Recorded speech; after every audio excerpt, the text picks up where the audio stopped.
Bismillah, Assalamualaikum warahmatullahi wabarakatuh. Alhamdulillah, salatu wassalamu ala rasulillah wa ala alihi wa sahbihi wa sallama taslima. Nah, kita melanjutkan kajian Ustadzuna Abul Yaman dari kitab Jati Diri Wanita Muslimah, atau judul aslinya Syakhsiyatul Mar'ati Al-Muslimah, di mana seorang muslim dan muslimah dituntut membawa kepribadian seorang muslimah. Muslim dan muslimah ini berasal dari kata aslama yuslimu islaman muslimun. Kemudian ditambahkan tak marbuto, jadinya apa? Muslimatun. Ummahat di sini semuanya muslimah ya, nggak ada yang non muslimah. Kira-kira apa arti seorang muslimah sehingga dia harus membawa jati diri seorang muslimah? Apa kira-kira ummahat? Muslimah itu adalah orangnya. Islam adalah agamanya. Aslama adalah perbuatannya, yaitu dia istislam, senantiasa menerima apa yang datang dari agama Islam. Senantiasa dia berusaha mengedepankan apa yang diajarkan, yang diatur di dalam agamanya. Karena ini sesuai dengan konsekuensi ucapannya, raditu billahi rabban wa bil islami dina wa bi Muhammadin sallallahu alaihi wasallam nabiyya. Maka mewujudkan jati diri yang benar seorang muslimah, maka dia harus apa ummahat? Memperbaiki hablum minallah dan hablum minan nas ya. Karena inilah yang membuat dia mulia. Karena inilah yang membuat dia selamat di dunia maupun di akhirat kelak. Kalau tidak, maka dia akan diliputi kehinaan dimanapun berada. Allah berfirman di dalam Al-Quran, Duribat alaihimuz zillatu aynama sukifu illa bihablim minallah wa hablim minan nas.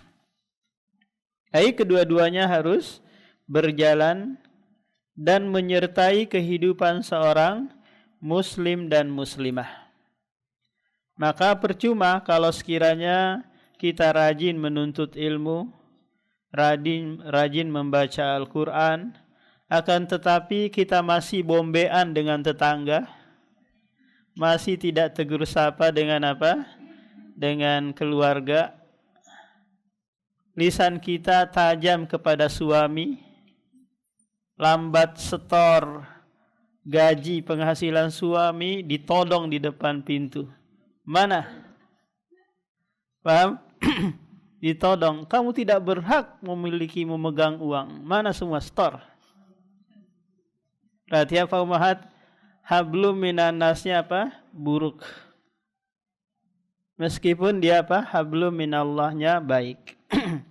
Tak kala ada seorang sahabat datang menceritakan perihal wanita yang dia rajin sholat malam, rajin sedekah, rajin sholat, rajin dia melakukan ketaatan. Kata sahabat ini, ghayra annaha tu'dhi jiranaha bilisaniha. Akan tetapi perempuan ini sering menyakiti tetangganya dengan lisannya. Apa kata Rasulullah? Hiya finnar. Dia tempatnya di dalam neraka. Rasulullah di sini enggak muwazanah. Apa muwazanah ummahat? Muwazanah itu menimbang-nimbang antara kebaikan dan keburukannya. Tapi Rasulullah langsung memvonis dengan apa? Hiya finnar. Dia tempatnya di neraka. Kenapa kira-kira ini ummahat? Karena hablum minan nasnya buruk. Nah, dari kitab ini insya Allah penulis akan menjabarkan hal-hal yang berkaitan dengan hablum minallah dan hablum minannas. Sudah sampai di mana Umahat? Kitab ini baru saya lihat juga nih.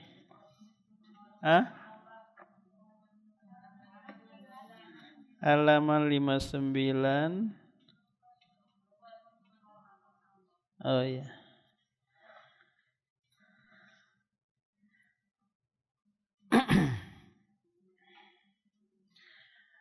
Kemudian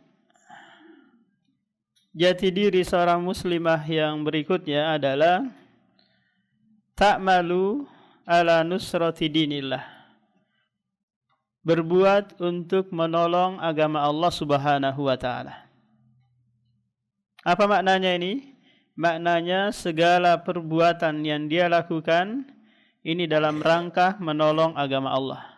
Bukan menolong diri sendiri, bukan menolong kelompok negara, tapi yang dia kedepankan adalah nusratu dinillah, menolong agama Allah. Karena Allah Subhanahu wa taala mengikat pertolongannya ketika kita menolong agamanya. In tansurullaha yansurkum. Ini di surah Muhammad. Jika kalian menolong Allah, menolong agama Allah, maka pasti Allah akan menolong kalian. Ihfazillaha yahfadka. Jagalah Allah, jagalah syariat Allah, pasti Allah akan menjagamu, menjaga keturunanmu dan seterusnya. Kata penulis, amal-amal ibadah paling nyata yang dilakukan wanita muslimah ialah menolong agama Allah. Menolong agama Allah Umahat itu kembalinya kepada kita sendiri. Paham? Allah yang akan menolong agamanya sendiri. Tapi kita yang ikut andil pun akan mendapatkan pertolongan Allah Subhanahu wa taala. Dalam kehidupan real, berbuat untuk mewujudkan manhaj dalam kehidupan individu, rumah tangga, masyarakat, dan bernegara.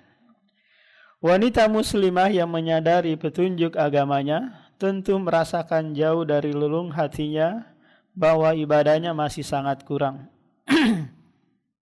Ini juga di antara prinsip seorang wanita muslimah. Haruslah dia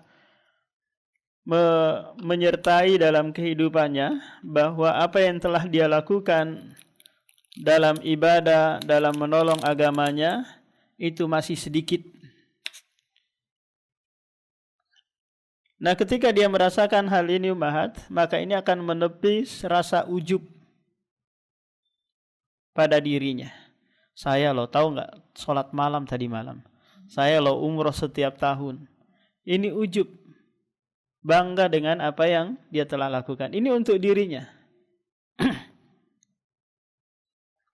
Bagaimana contoh dia menolong agama Allah kemudian dia berbangga? Tahu nggak, kalau saya nggak menolong warga Palestina untuk mempertahankan agama mereka, nggak mungkin mereka seperti itu saat ini. Maka ini apa? Ujub.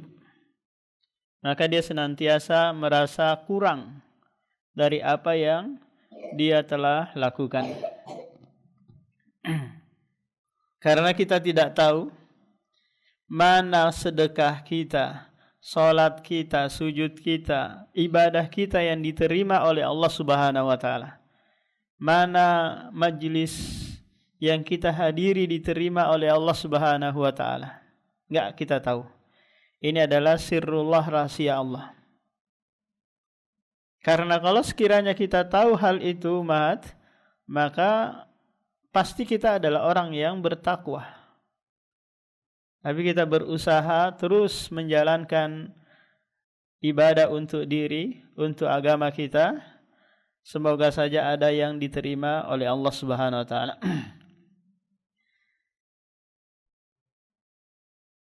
Dan dia merasa belum banyak berbuat dalam sisi kehidupannya yang satu ini. dan juga dalam kehidupan orang-orang muslim secara menyeluruh. Dia belum banyak berbuat untuk dirinya dan juga belum banyak merasa berbuat untuk kaum muslimin dan Islam. Nah, karena kalau kita tidak mau membantu, tidak mau menolong agama ini, maka Allah akan gantikan kaum yang dia berusaha menolong agama yang mulia ini. Karena hanya dengan perasaan seperti inilah akan terwujud tujuan yang besar dari penciptaan jin dan manusia, yaitu meninggikan kalimat Allah di muka bumi ini. Nah, meninggikan kalimat Allah di muka bumi ini diantaranya dengan tahqiqul ubudiyah, menjalankan ibadah kepada Allah Subhanahu wa taala.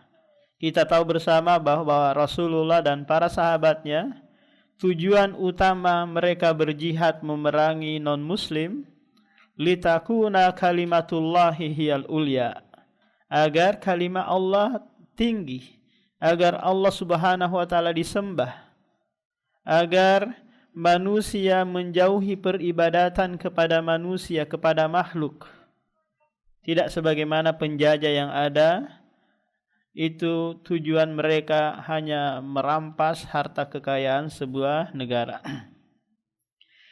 Para wanita muslimah periode pertama menyadari betul makna ini dan senantiasa bergejolak dalam jiwanya andil keberanian dan pengorbanan mereka fisabilillah, tidak kalah dari kaum laki-laki. Jadi sahabiah yang hidup di masa Rasulullah sallallahu alaihi wasallam, mereka ikut andil dalam ubudiyah, dalam menolong agama ini, baik itu ikut dalam berjihad, dalam menolong Rasulullah dan seterusnya.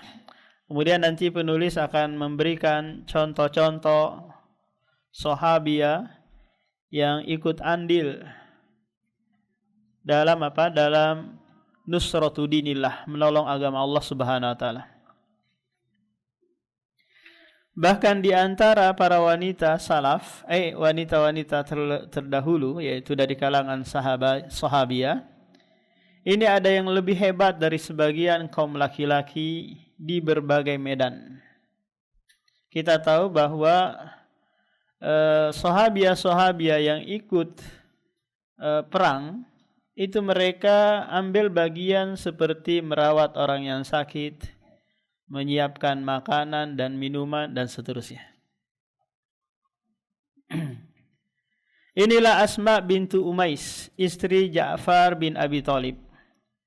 Asma binti Umais yang kemarin di saat fikih sunnah lin nisa, beliau disebutkan ikut dalam Hajatul Wada. Ketika di Dzulhulaifah atau di Abaur Ali, Asma ini melahirkan. Ada yang ingat Ummahat siapa nama anaknya? Ada yang ingat? Nama anaknya adalah Muhammad bin Abi Bakar. Muhammad bin Abi Bakar. Bawa enggak fikih sunnah nisa nyomat? Enggak. Yang berlalu biarlah berlalu kan? Lauk sekarang biarlah lauk sekarang.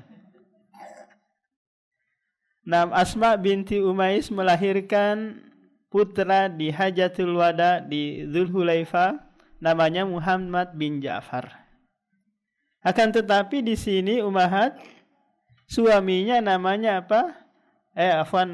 Abu Bakar As-Siddiq, ya, Muhammad bin Abu Bakar As-Siddiq.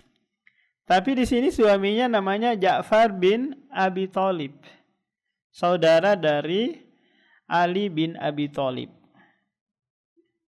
Nah, jadi Ja'far ini merupakan suami pertama dari Asma. Kemudian Ja'far meninggal di perang Mut'ah. Kemudian setelah itu dinikahi oleh Abu Bakar As-Siddiq. Abu Bakar As-Siddiq meninggal dunia dinikahi lagi oleh Ali bin Abi Thalib. Paham? Jadi 3 suaminya. Mantan ada yang pertama Ja'far, yang kedua Abu Bakar, yang ketiga Ali bin Abi Thalib. Nah, dia adalah sahabiah yang ikut serta bersama suaminya dan rombongan sahabat yang lain hijrah ke Habasyah. Kata penulis di sini, yang ketika masuk Islam bersama suaminya pada awal-awal kemunculan Islam, pada saat-saat sulit, di mana kaum muslimin diganggu, disiksa di awal-awal Islam. Siapa yang menyiksa mereka? Orang-orang musyrik yang tinggal di kota Mekah. Penuh rintangan, cobaan dan ujian. Akan tetapi keistimewaan Asma ini, kakinya ringan melaksanakan hijrah ke Habasyah. Kita tahu bahwa hijrah ke Habasyah itu 2 kali. Hijrah yang pertama di tahun ke-5 kenabian, di bulan Rajab. Kenapa hijrah ke Habasyah yang dipilih? Padahal sulit ya, harus menyeberangi Laut Merah dengan kapal ala kadarnya. Kenapa kira-kira mereka memilih Habasyah yang saat ini negara Ethiopia? Karena Rasulullah tahu bahwa negara Habasyah dipimpin oleh pemimpin yang sangat adil, beragamakan Nasrani. Nah, setelah mereka sampai ke Habasyah, selama 3 bulan di sana, mereka pulang lagi menuju Mekah. Nah, kemudian hijrah yang kedua ke negeri Habasyah itu di tahun ke-7 kenabian.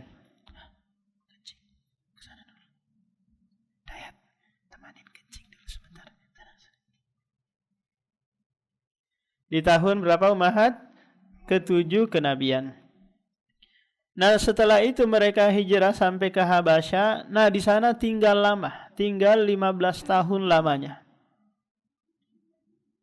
Dan mereka ke hijrah lagi yang ketiganya ke Madinah itu setelah selesai perang Khaybar. Kira-kira Ummahat, kenapa Rasulullah enggak menyuruh mereka hijrah padahal hijrah ke Madinah, padahal Rasulullah sudah apa? Sudah ke Madinah, sudah perang Badar, perang Uhud, kemudian perjanjian Hudaybiyah, kemudian Bai'atur Ridwan, banyak hal-hal yang mereka tinggalkan. Kenapa mereka tinggal lama di sana sampai 15 tahun? Jawabannya Ummahat, karena ini adalah perintah Rasulullah yang membiarkan mereka tetap di sana. Tujuan utamanya, kalau sekiranya Rasulullah dan para sahabat yang ada di Madinah binasa karena serangan orang musyrik atau ke orang Yahudi, maka mereka tetap bisa melanjutkan apa? Estafet dakwah. Paham? Bisa tetap menyebarkan agama yang mulia ini. Dan ternyata Ummahat yang dipilih hijrah ke Habasyah itu hanyalah orang-orang bangsawan, bukan dari kalangan budak. Kita tahu bahwa ada Bilal dari kalangan budak, tidak ikut hijrah. Tapi yang dipilih hanya dari kalangan bangsawan. Tujuan utamanya agar mereka mudah diterima di sana.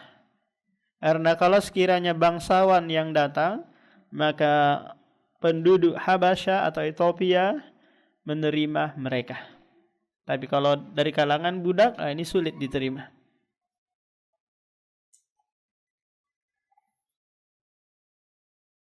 Sekalipun hijrah itu penuh dengan tantangan, rintangan, dan kesulitan yang harus dihadapi di jalan, tapi semua dijalani dengan niat fisabilillah dan menolong agama Allah. Ini yang harus tertancap dalam Ummahat. Bahwa kesulitan apapun yang kita pikirkan, yang terbetik di benak kita, tapi itu kita lakukan dalam rangka lillah, maka semua akan Allah berikan kemudahan. Coba bayangkan kalau sekiranya ummahat nih ada yang kesulitan jalan, suka pipis-pipisan, tapi mikir saya umroh nanti gimana ya? Saya keluar WC nggak bisa masuk lagi nanti sulit. Nggak usah dipikirkan ummahat. Insya Allah jalani saja. Karena dalam rangka lillah. Saya mau ibadah gimana nanti uangnya kalau saya bawa keluarga 6 anak, kemudian bersama suami pula, nanti uangnya gimana? Bismillah aja, insya Allah Allah akan mudahkan. Ini kalau apa ummahat kita lakukan lillah. Man kana lillahi fahuwa yabqa. Barang siapa yang melakukan sesuatu karena Allah, pasti akan ditolong dan pasti akan kekal perbuatannya tersebut. Suatu kali Umar bin Khattab berkata kepadanya dengan maksud bercanda. Tapi dianggap candaan Umar ini adalah olok-olokan kepada Umais, Asma binti Umais. Wahai wanita yang hijrah ke Habasyah, kami lebih dahulu hijrah daripada kalian. Ucapan Umar bin Khattab ini membekas ke Asma binti Umais. Apa kira-kira dampak ucapan Umar bin Khattab ini, ummahat? Dia menganggap bahwa hijrahnya ke Habasyah itu tidak dianggap hijrah. Paham? Tapi yang dianggap hijrah itu dari mana? Dari Mekah menuju Madinah. Karena Umar enggak hijrah ke Habasyah. Ini menyakitkan Asma. Karena dia 2 kali hijrah. Akhirnya hal itu nanti dilaporkan kepada Rasulullah. Dia menjawab, demi Allah engkau benar. Kalian memang bersama Rasulullah memberikan makan orang-orang lapar di antara kalian dan mengajari orang-orang yang masih bodoh di antara kalian. Ini mereka tidak lakukan. Kenapa? Karena menetap lama di Habasyah. Paham? Berjuang ikut perang Badar, perang Uhud, perang Khaybar. Mereka tidak ikuti. Sementara kata Asma, sementara kami berada di tempat yang sangat jauh dan terusir, yaitu negeri Habasyah. Demi Allah, aku benar-benar akan menemui Rasulullah dan menyampaikan hal ini. Akan dilaporkan kepada Rasulullah. Setelah itu Asma benar-benar menemui beliau seraya berkata, wahai Rasulullah, ada beberapa orang laki-laki yang mengolok-ngolok kami. Asma tidak menyebutkan langsung nama Umar bin Khattab. Agar apa? Agar nanti tidak disangka mengadu domba. Dan menganggap bahwa kami bukan termasuk orang-orang yang lebih dahulu hijrah. Maka Rasulullah menjawab, bahkan kalian mempunyai 2 macam hijrah.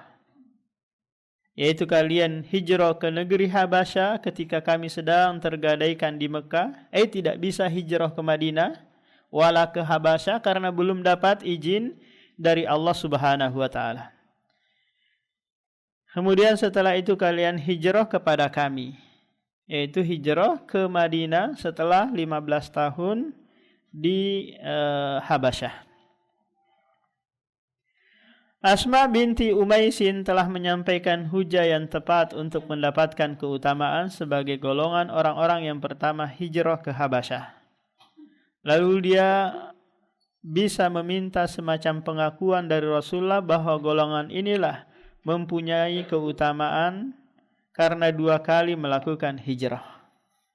Sungguh ini merupakan keutamaan tersendiri sekalipun harus berpisah dengan sanak keluarga dan tempat kelahiran karena fi sabilillah. Apa kira-kira ummahat tujuan utama hijrah ke Habasyah wala ke Madinah?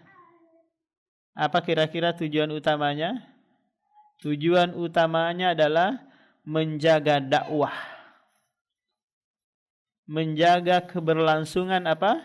Dakwah. Karena ada yang hijrah, ada yang tetap di Mekah. Nah, inilah muslimah yang pertama yang disebutkan oleh penulis di sini, yang mereka yang Asma binti Umais tadi mengambil andil, mengambil peran dalam apa? Dalam memperjuangkan atau menolong agama ini. Kira-kira Ummahat, apa yang diperbuat oleh Asma binti Umais dalam menolong agama ini? Kira-kira apa? Coba pikirkan sejenak.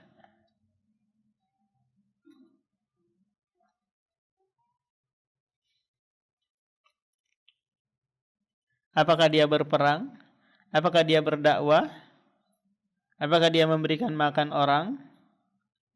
Ini pilihan ganda ini Ummahat.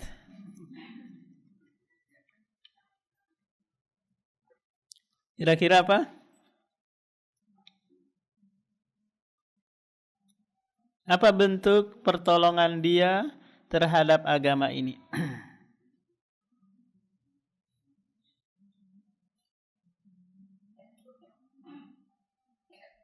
Kira-kira?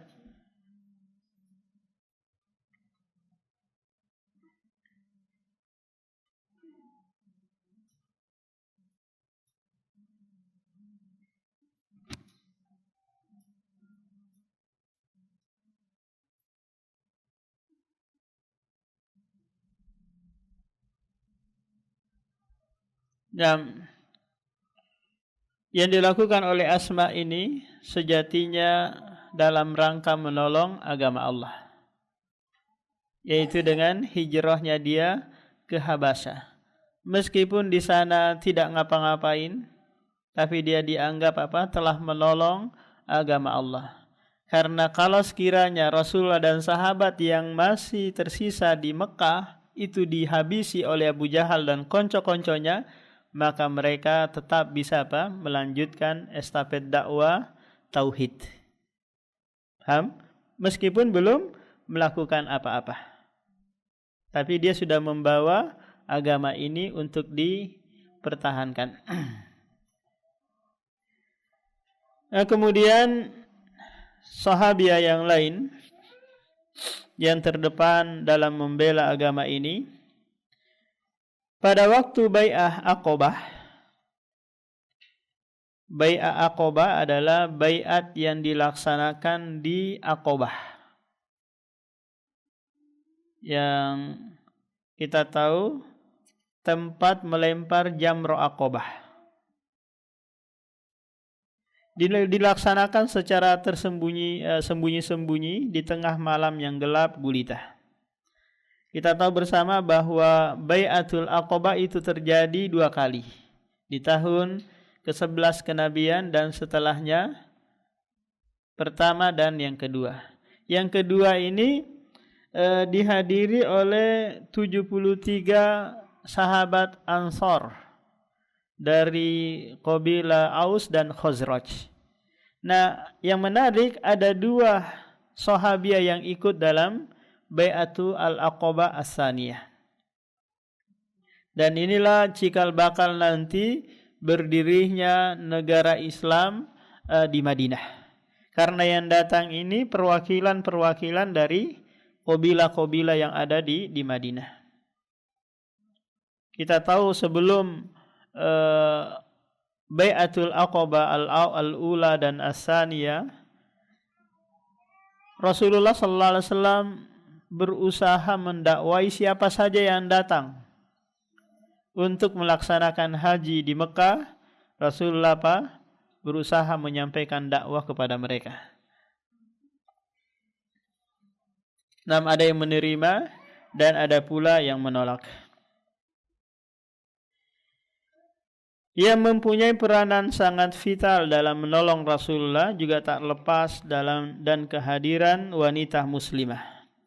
Karena dalam rombongan utusan Ansar itu ada 2 orang wanita yang dikenal tajam pikirannya, memiliki keutamaan dan kedudukan, yaitu Nasibah binti Ka'ab al-Mazaniyah. Nasibah binti Ka'ab al-Mazaniyah yang ikut perang membantu Rasulullah dalam berbagai perang gitu, dan dia terluka yang begitu dahsyat di saat perang Uhud bersama suaminya dan kedua anaknya. Dan Ummu Mani Asma binti Amr As-Sulamiyah, ibu Mu'ad bin Jabal, yang juga pernah ikut bergabung dalam perang Khaybar bersama Rasulullah, yang saat itu mendapatkan ujian yang baik dan tepat yang terpuji di sisi Allah Subhanahu wa taala. Tak kala Rasulullah menampakkan dakwanya secara terang-terangan, mengajak kepada tauhid yang murni dan meninggalkan penyembahan terhadap berhala, maka orang-orang musyrik merasa resah, merasa dunia ini semakin bertambah kecil. Mereka berembuk dan melakukan konspirasi untuk membunuh beliau. Ini dikenal dengan apa? Darun Nadwah, yang dimana orang-orang musyrik berkumpul, bermusyawarah untuk menghabisi Nabi Muhammad SAW. Bahkan iblis pun ikut bermusyawarah bersama Abu Jahal, kemudian orang-orang musyrik untuk menghabisi Rasulullah. Ada yang mengusulkan pertama Rasulullah dipenjara saja. Tapi iblis yang menyamar menjadi seorang kakek tua yang mengatakan dirinya berasal dari Najd, mengatakan enggak boleh dipenjara. Kenapa? Kalaupun dipenjara Rasulullah tetap bisa berdakwah. Kemudian usulan yang kedua lagi, gimana kalau Rasulullah diusir saja? Dibantah lagi oleh iblis tadi, mengatakan enggak, kalaupun diusir Rasulullah tetap bisa menyampaikan dakwah dan menyusun kekuatan di luar, kemudian menyerang nanti orang-orang musyrik di Mekah. Kemudian usulan yang ketiga, yang ini nanti disepakati, yaitu usulan Abu Jahal, yang dikenal dengan Abul Hakam, yang memiliki ide-ide yang cemerlang, tapi Rasulullah memberikan kunyah kepadanya dengan Abu Jahal. Apa usulan Abu Jahal, Ummahat? Usulannya adalah Rasulullah dibunuh. Tapi yang membunuh ini nanti dari apa? Dari utusan pemuda-pemuda Qabilah yang membawa pedang yang tajam, karena kalau sekiranya nanti banyak orang yang membunuhnya, maka Quraisy enggak mungkin memerangi mereka karena jumlahnya sangat banyak. Akhirnya usulan Abu Jahal ini disepakati oleh Majelis Syuro. Paham? Agar setiap kabilah nanti mengirimkan pemuda kuat mereka untuk menghabisi Rasulullah, dan disepakatilah bahwa pembantaian Rasulullah nanti di waktu subuh, saat Rasulullah tidur di atas kasurnya.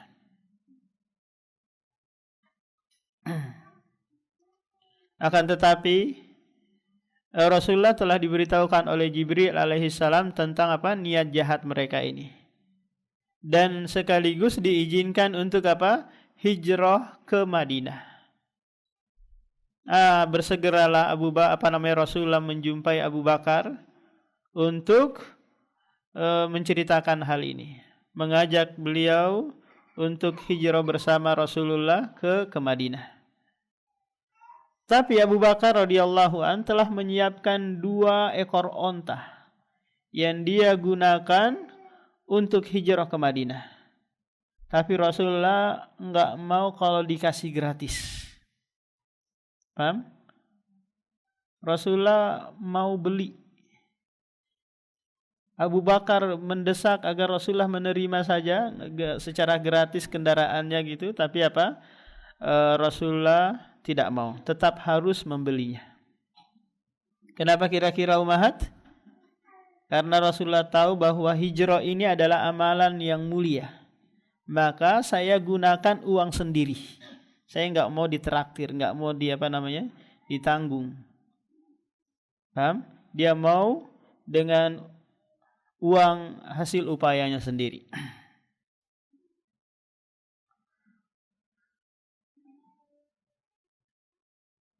Nah, mereka berembuk dan melakukan konspirasi untuk membunuh beliau pada waktu malam di rumah beliau. Mereka yang terlibat dalam rencana ini saling berjanji untuk merahasiakannya, dan pembunuhannya terhadap diri beliau tetap menjadi rahasia di tangan mereka. Tak seorang pun di antara mereka yang boleh membocorkan kepada orang lain. Tidak ada yang mengetahui rencana ini kecuali seorang wanita muslimah. Nah, ini nanti yang mengabarkan kepada Rasulullah.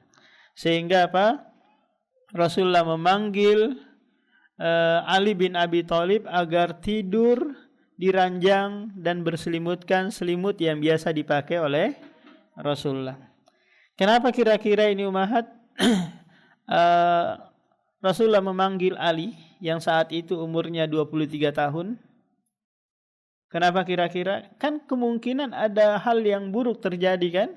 Kemungkinan Ali bisa langsung dibantai kan, karena dikira oleh orang-orang musyrik ini ada Rasulullah, langsung ditimpas saja. Tujuannya agar apa? Agar memberikan kesempatan Rasulullah kabur keluar dari Mekah menuju Madinah, sementara mereka masih mengawasi. Oh, Rasulullah masih tidur, tunggu aja. Paham? Nanti Rasulullah keluar dari rumah waktu sholat subuh baru kita sikat.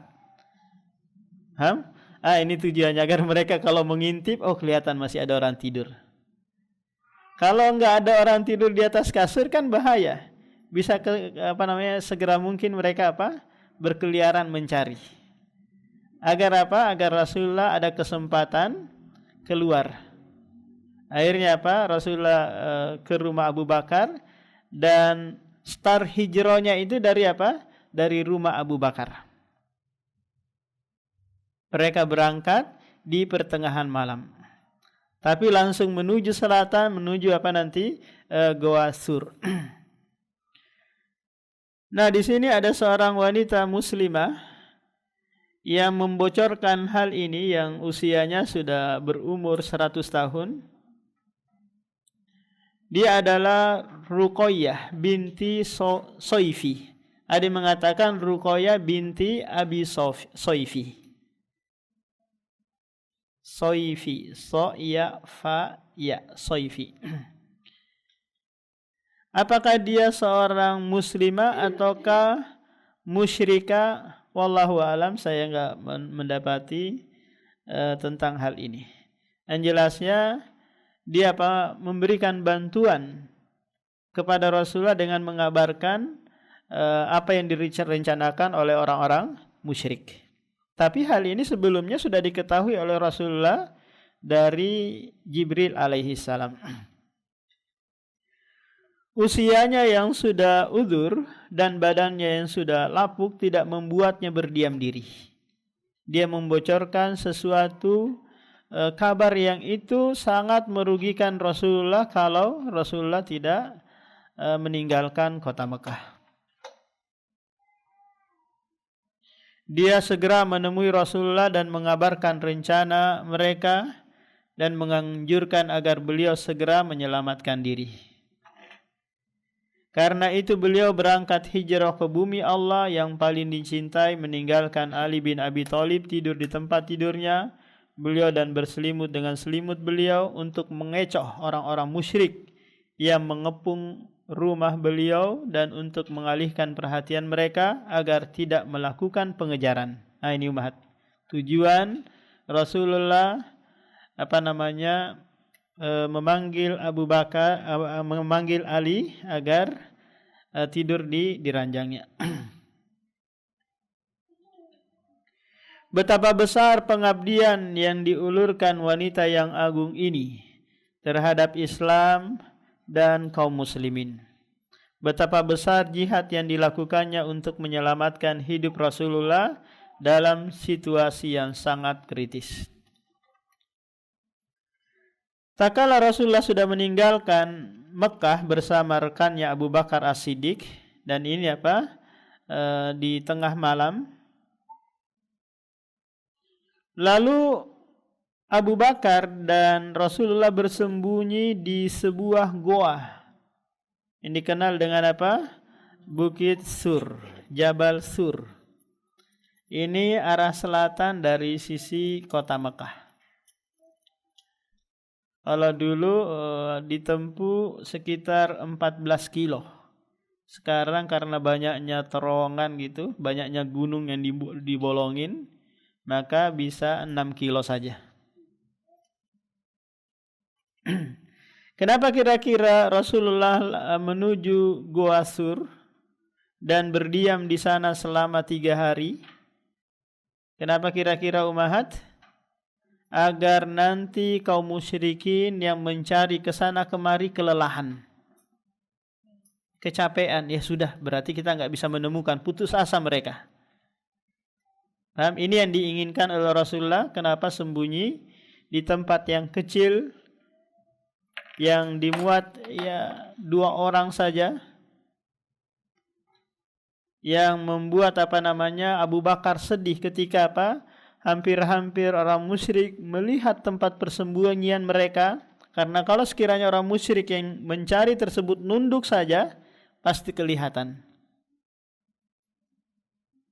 Maka Rasulullah menghibur Abu Bakar dengan berkata, La tahzan, innallaha ma'ana.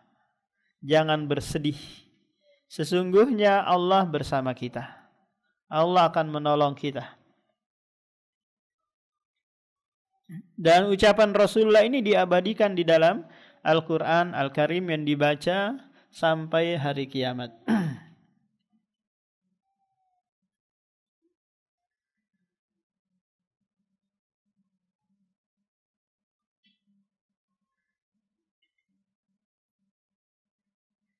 Yang membawakan makanan dan minuman serta menyampaikan kabar tentang orang-orang yang hendak melakukan pengejaran adalah seorang gadis kecil yang mekar, yaitu Asma binti Abu Bakar As-Siddiq,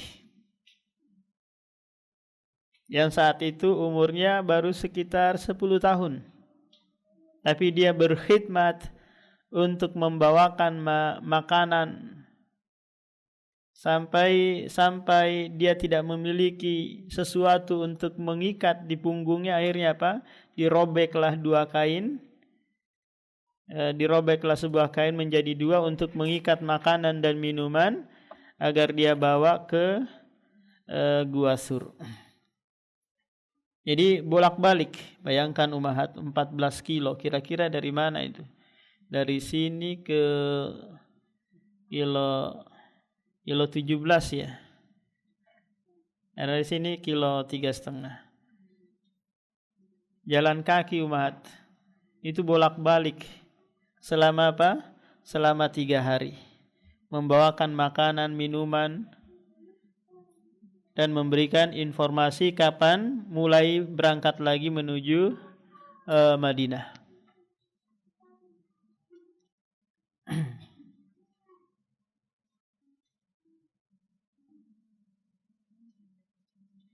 Gadis muslimah ini harus menempuh perjalanan yang cukup jauh antara Mekah dan Gua Sur pada waktu malam. Coba, jalannya di waktu malam, bukan di waktu siang. Kita lihat saja Ummahat yang pernah umroh gitu, bebatuan yang begitu gersang, yang jalannya sulit untuk ditempuh.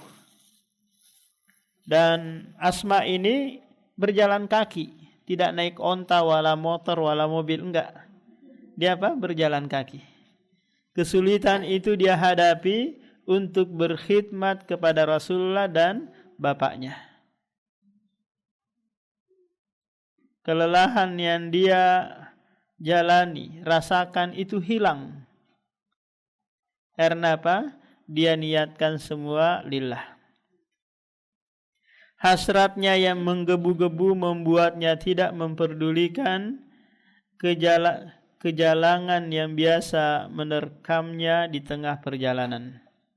Jalan yang sulit dan terjal serta kemungkinan kalau ketahuan musuh karena dia sadar sepenuhnya bahwa dengan menyelamatkan Rasulullah hingga tiba di tempat hijrahnya merupakan pertolongan terhadap agama Allah. Nah, jadi Asma binti Abu Bakar ini merupakan saudari Aisyah sebapak beda ibu. Kemudian nanti Asma ini dinikahi oleh Zubair ibnul Awam yang melahirkan nanti 3 anak, Urwah, Abdullah dan Al-Munzir, yang melanjutkan menyampaikan hadis-hadis dari Aisyah radhiyallahu anha.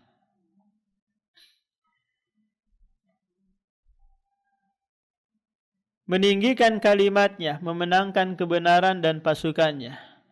Oleh karena itu dia melaksanakan tugas yang berat ini setiap hari dengan berjalan kaki. Mengendap-endap secara sembunyi-sembunyi lalu naik ke atas gunung hingga bertemu Rasulullah dan rekan beliau juga ayahnya di dalam gua.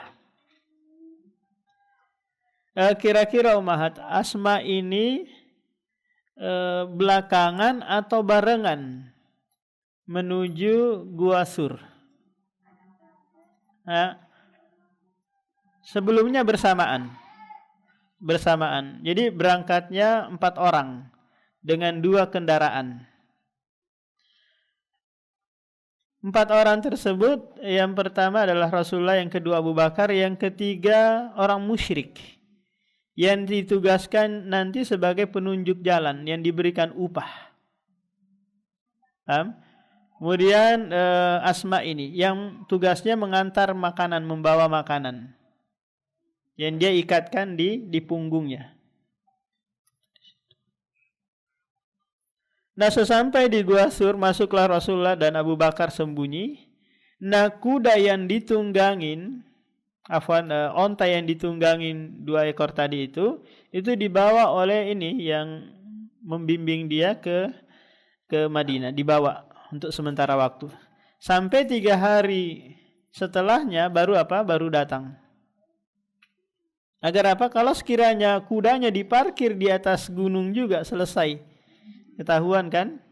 Tapi ini dibawa pulang oleh orang musyrik tadi. Yang dia sangat amanah memegang rahasia. Karena apa Ummahat? Karena dia diupah. Karena dia punya keahlian mengetahui jalan menuju Madinah lewat pesisir pantai Laut Merah. Jadi ada 2 jalur menuju Madinah, ada jalur darat, ada jalur pesisir. Nah, jalur darat ini yang sering ditempuh oleh orang-orang, kalau jalur pesisir ini yang jarang. Nah, Rasulullah mengambil jalur pesisir Laut Merah.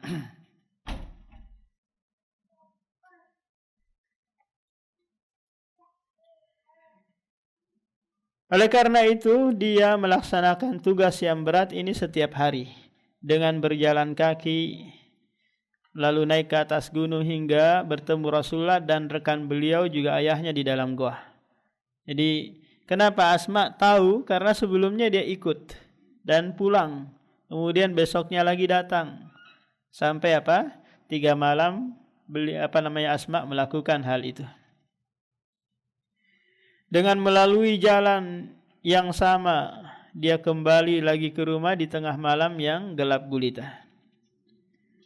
Nah, setelah mengetahui bahwa yang di dalam selimut itu adalah Ali bin Abi Thalib, maka mereka murka, orang-orang musyrik ini, dan bersegera mencari kemana-mana sampai pula ke rumah Abu Bakar.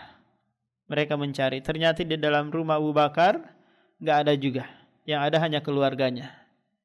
Nah, Asma ini ditanya dan tidak mau menjawab atau membocorkan hal ini. Akhirnya dia ditempeleng oleh orang musyrik sehingga sehingga dia kesakitan. Tugas yang berat ini dilaksanakan oleh Asma demi agamanya dan menolong Rasulullah. Bahkan Mastah dalam kaitannya dengan tugas ini, siapa di situ? Bahkan masih dalam kaitannya dengan tugas ini, kok di sini masto ya? Ada tohnya. Bahkan masih dalam kaitannya dengan tugas ini dia harus mengalami ujian yang keras, tapi dia tetap tegar dan tabah laksana gunung yang menjulang tinggi. Tepatnya saat beberapa orang musyrik mengepungnya dan menanyakan keberadaan ayahnya, karena dia tahu pasti ayahnya menemani Rasulullah. Dia tidak mau menjawab dan pura-pura tidak tahu di mana ayahnya. Lalu mereka menempeleng mukanya dengan keras. Bahkan Abu Jahal menempelengnya juga hingga anting-antingnya terlontar dari telinganya. Sekalipun begitu dia tetap bergeming dan tidak mau membocorkan rahasianya. Karena kalau dia bocorkan maka hijrahnya, perjuangannya sia-sia. Dia terus melaksanakan tugas ini hingga tiba saatnya beliau meninggalkan gua menuju Madinah. Yaitu setelah 3 hari berada di gua Sur. Setelah menyampaikan bekal perjalanan secukupnya, pada saat-saat hendak berangkat dia bangkit untuk mengikat kantong bekal. Namun dia tetap tidak mendapatkan sesuatu yang bisa dipergunakan untuk mengikatnya selain dari kain ikat pinggangnya. Dia menyampaikan masalah ini kepada ayahnya, lalu ayahnya berkata, sobek saja kain ikat pinggang itu menjadi 2 bagian. Saat yang satu untuk mengikat tempat air dan satunya lagi untuk mengikat kantong bekal. Maka dia melakukannya, yang karena itu dia dijuluki Zatu Nitqoin, wanita yang memiliki 2 ikat pinggang. Nah, inilah pengorbanan Asma binti Abu Bakar As-Siddiq dalam menolong agama Allah Subhanahu wa taala. Jadi sekecil apapun usaha kita, maka jangan diremehkan, karena itu akan bernilai di sisi Allah Subhanahu wa taala. Itu akan dikenang oleh zaman, terukir dalam sejarah.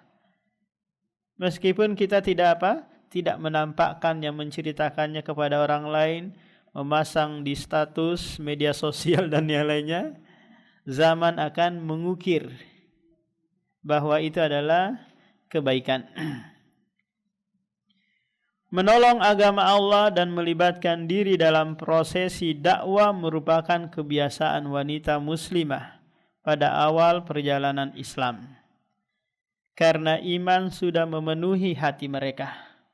Jadi pendorong utama sebuah perbuatan ummahat adalah dasar keimanan.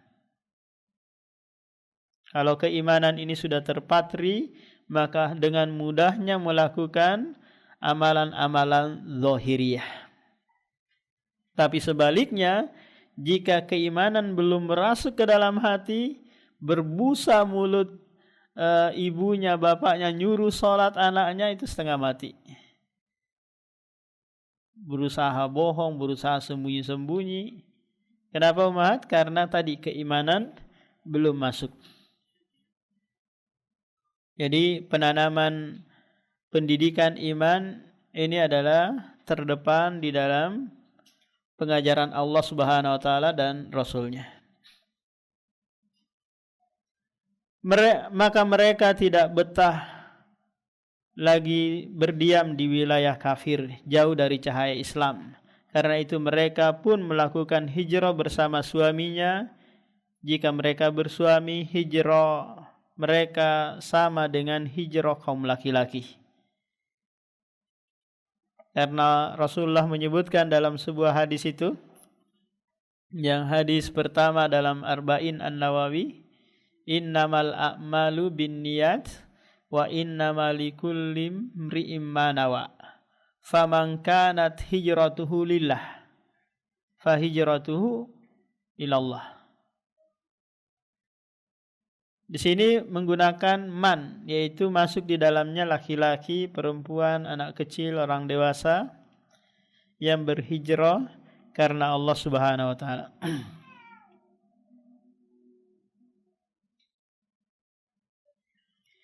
Yaitu karena didorong ketaatan kepada Allah dan karena hendak menolong agama Allah.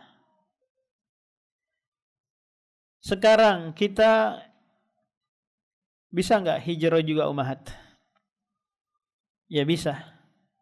Tapi hijrah dari perbuatan yang buruk menuju perbuatan yang baik. Tapi terkadang hijrah kita masih diembel-embelin dengan apa? Dengan urusan dunia.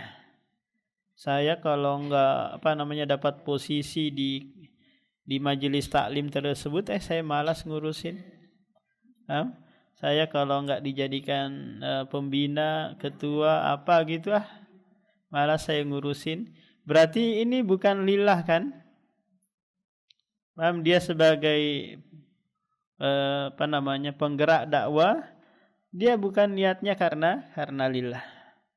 Tapi karena kalau dia lakukan karena Allah, maka pastilah pertolongan Allah mudah untuknya.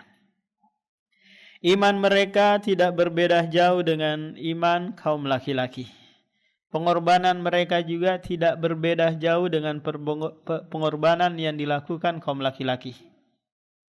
Iman seperti inilah yang mendorong Ummu Kulsum binti Uqbah bin Abu Mu'ayto untuk hijrah ke Madinah sendirian tanpa disertai siapapun pada masa-masa berlakunya perjanjian Hudaybiyah.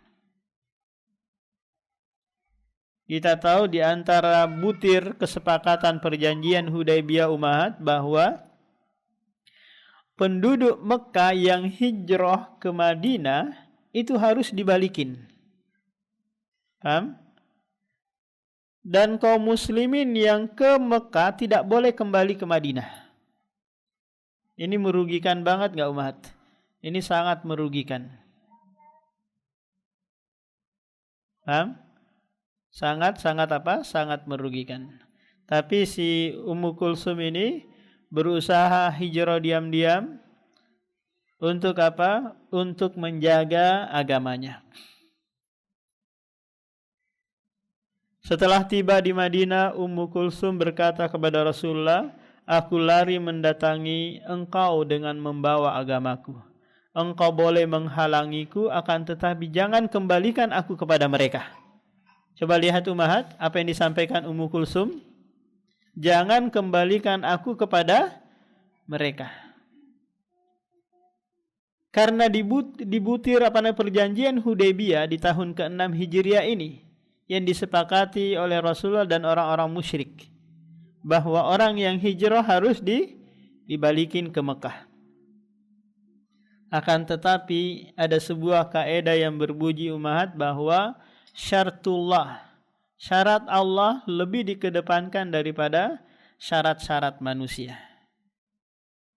Paham? Akhirnya apa? Rasulullah menerima dan tidak mengembalikannya ke Mekah.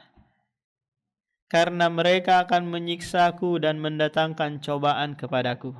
Aku adalah orang yang paling tidak sabar dengan mendapatkan siksaan. Karena aku hanyalah seorang wanita dan wanita yang paling lemah seperti yang engkau ketahui. Berarti apa?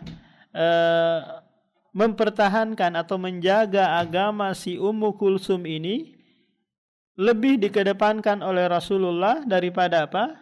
Perjanjian Hudaybiyah tadi.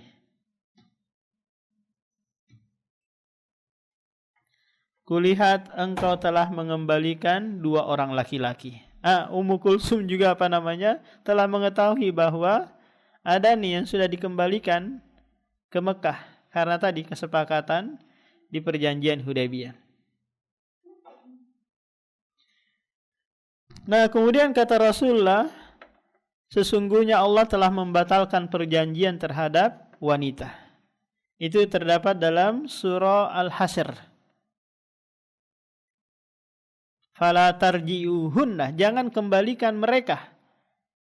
Allah telah mengetahui keimanan mereka. Jadi Allah batalkan perjanjian di Hudaybiyah dan mengecualikan untuk apa? Untuk wanita-wanita muslimah yang hijrah dari Mekah menuju Madinah. Allah telah mengetahui kelurusan iman Ummu Kulsum binti Uqbah dan juga wanita-wanita yang lainnya yang hijrah. Mereka tidak pergi melainkan karena kecintaan kepada Allah dan Rasul-Nya dan kepada Islam. Karena itulah Allah menurunkan ayat Al-Quran yang selalu dibaca, yang mengecualikan wanita dalam perjanjian antara Rasulullah dan orang-orang musyrik di Hudaybiyah. Dan melarang mengembalikan para wanita kepada orang-orang musyrik setelah menguji mereka dan meminta ketegasan. Bahwa kepergian mereka itu bukan karena pertimbangan suami, anak, harta, dan dunia. Melainkan karena kecintaan kepada Allah dan Rasul-Nya. Ini disebutkan di surah Al-Mumtahanah ayat 10. Di antara wanita yang utama dan banyak menolong Islam serta Rasul-Nya adalah Ummu Fadl binti Al-Haris, saudara Maimunah Ummul Mukminin. Dia adalah wanita kedua dalam Islam karena masuk Islam setelah Khadijah binti Khuwailid.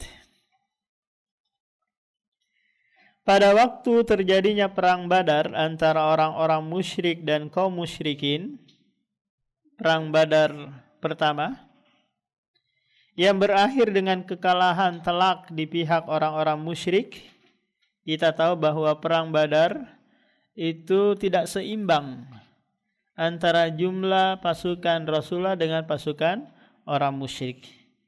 Yang kita ketahui terjadinya dengan sebab apa? Rasulullah dan 300 sahabatnya ingin mencekal rombongan dagang Abu Sufyan.